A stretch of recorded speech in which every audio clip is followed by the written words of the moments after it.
नमस्कार दोस्तों, अंगिरा ज्योतिष पीठ के चैनल में आप सभी का एक बार फिर स्वागत है। दोस्तों, आज हम सूर्य की संक्रांति पर बात करने जा रहे हैं। सूर्य की तुला संक्रांति पर बात करने जा रहे हैं। सूर्य का तुला राशि में प्रवेश, इस समय पर जो कुंडली बनती है उसके क्या रिजल्ट रहेंगे। मैं आप लोगों से पहले भी कई बार ये चर्चा कर चुका हूं कि मुंडेन एस्ट्रोलॉजी के अंदर सूर्य का चर राशियों में प्रवेश बहुत महत्व रखता है। चार राशियां चर राशियां होती हैं, मूवेबल साइन होते हैं, मेष, कर्क, तुला और मकर। इन चार राशियों में जब सूर्य का ट्रांजिट होता है तो इसका बहुत महत्व बताया गया हमारे मुंडेन ज्योतिष के शास्त्रों में।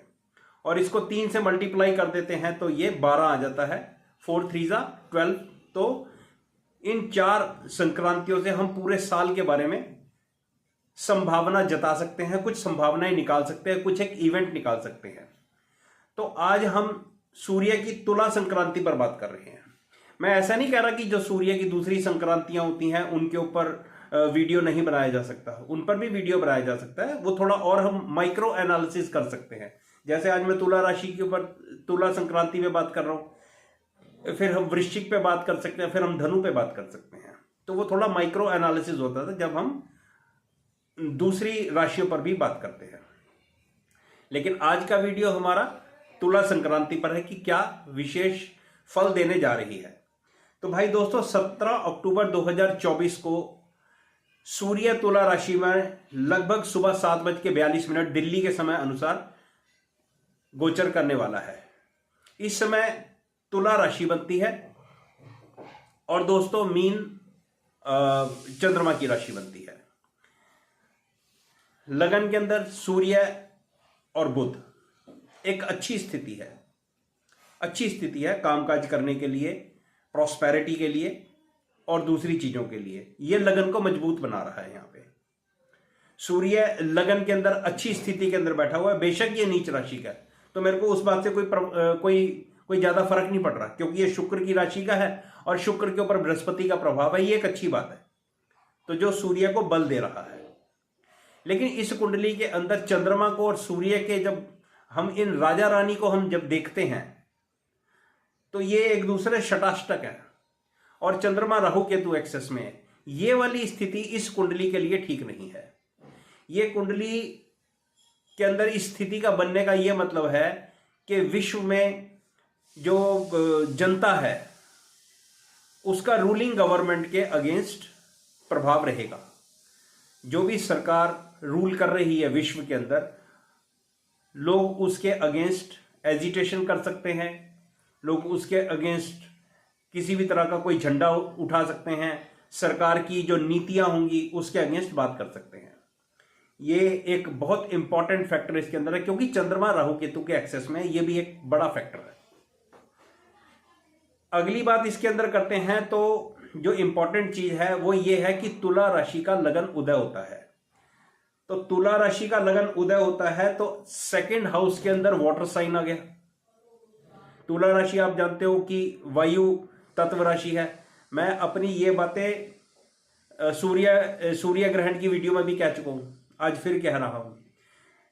वायु तत्व राशियां हैं। वायु तत्व राशि का ग्रह यानी कि तुला राशि का ग्रह उठ के कहां चला गया? सेकंड हाउस में। सेकंड हाउस में कौन सी राशि है? वृश्चिक राशि। वृश्चिक राशि कौन सी है? वाटर साइन है। लगन का स्वामी शुक्र जो वाटर प्लैनेट है वो उठ के वाटर साइन में चला गया है और रेट्रोग्रेड जुपिटर से एस्पेक्टेड है।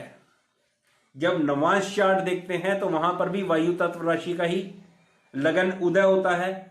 वहां पर भी लगन में चंद्रमा और 7th हाउस से शुक्र लगन को देख रहा है। तो वायु तत्व राशियां और वाटर प्लैनेट्स, इनका इस कुंडली के ऊपर बहुत महत्वपूर्ण प्रभाव है।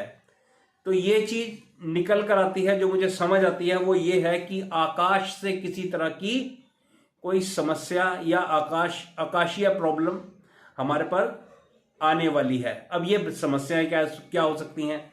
तो सबसे पहले तो क्योंकि वाटर साइन है तो मैं बारिश, ओले गिरना, बारिश के कारण नुकसान होना, हाँ ये जान माल का नुकसान करवाएगा। बारिश के कारण नुकसान करना, बारिश के कारण बाढ़ आ जाना, ओले गिरना, गाड़ियों के शीशे टूटना, इस तरह तूफान आना, इस तरह की घटना घटने की संभावना मैं आप लोगों के सामने रख रहा हूं। अब ये वायु तत्व राशि है और लग्नेश से 8वें घर में मंगल है, तो ये, और लग्नेश शुक्र के ऊपर शनि की दृष्टि है, तो ये एक चीज और भी दिखा रहा है।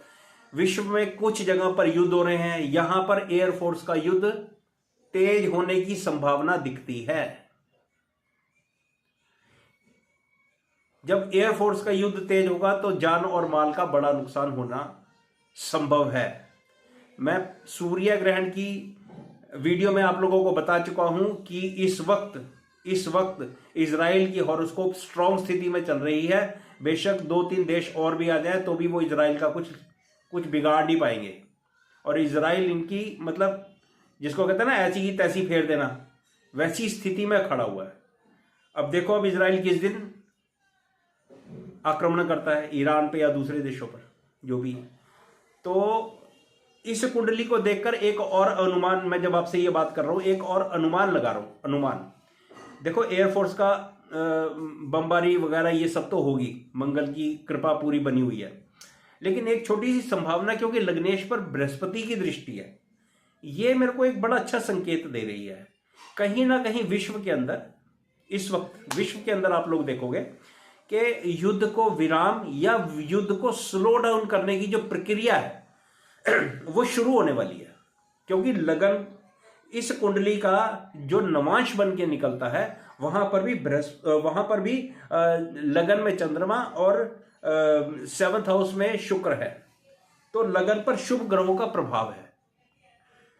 और जो लग्नेश है शनि, उसके ऊपर बृहस्पति का प्रभाव है। तो मुझे कुछ ऐसा लगता है, मेरे को इंट्यूशन मेरी कुछ ऐसी कह रही है कि विश्व में कुछ शांति का प्रस्ताव भी भेजा जा सकता है कि ये दोनों कंट्रीज युद्ध पर या तो विराम लगाएं या इसको स्लो डाउन करें।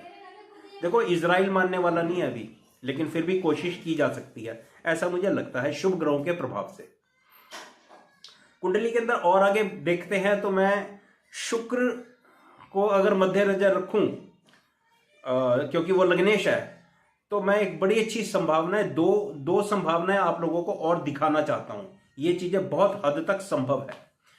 देखो, फिर कोई ना कोई इन 2-3 महीनों के अंदर फिर कोई ना कोई महिला से संबंधित कोई केस वो उजागर होगा, या कोई रेप केस होगा, या कोई किलिंग होगी। इस तरह से कोई घटना घट सकती है जिस कारण से एक बार फिर ये केस मीडिया के अंदर ऊपर उठेगा, और या यूं कहें कि ये न्यूज बनेगी, बड़ी न्यूज बनेगी।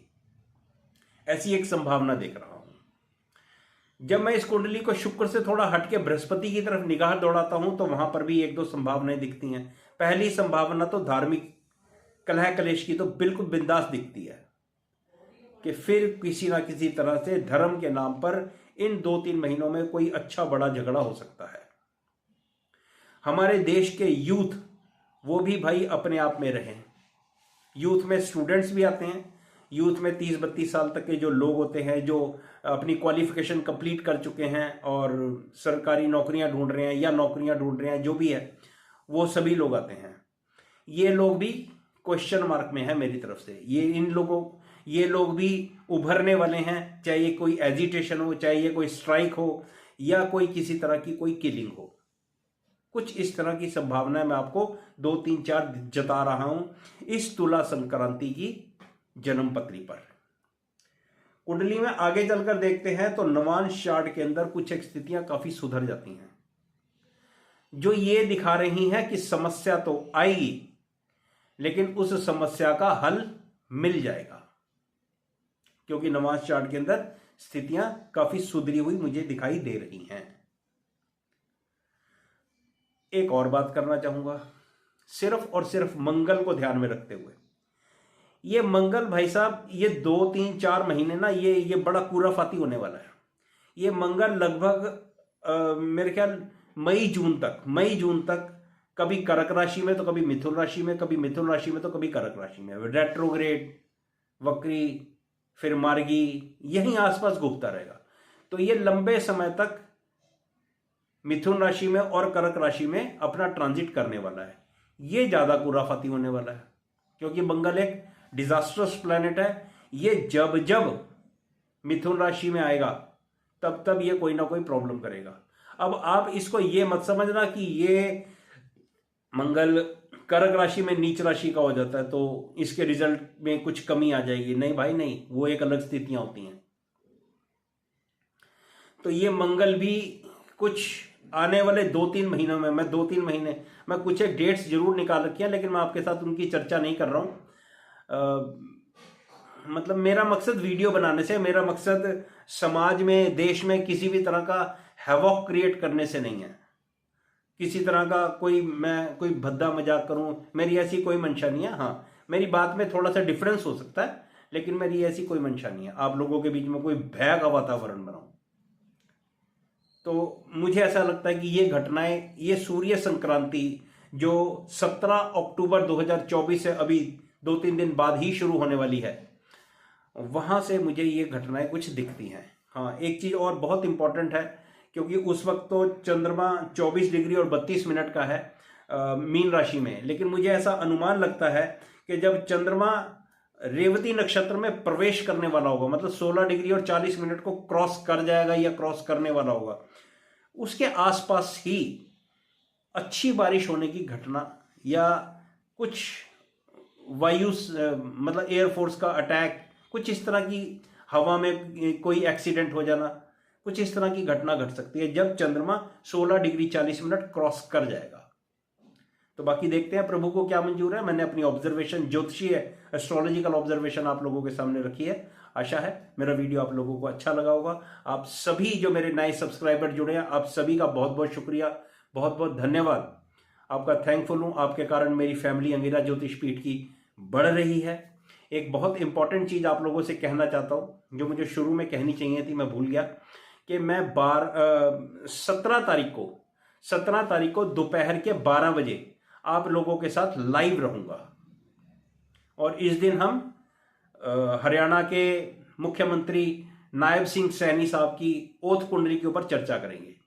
17 तारीख दोपहर को 12 बजे मैं आप लोगों के साथ YouTube पर लाइव रहूंगा, तो मेरे साथ जुड़े और हम लोग सैनी साहब की ओथ जन्मपत्री पर, ओथ कुंडली पर चर्चा करेंगे और कुछ एक दूसरे प्रश्न भी लेंगे। धन्यवाद वीडियो देखने के लिए।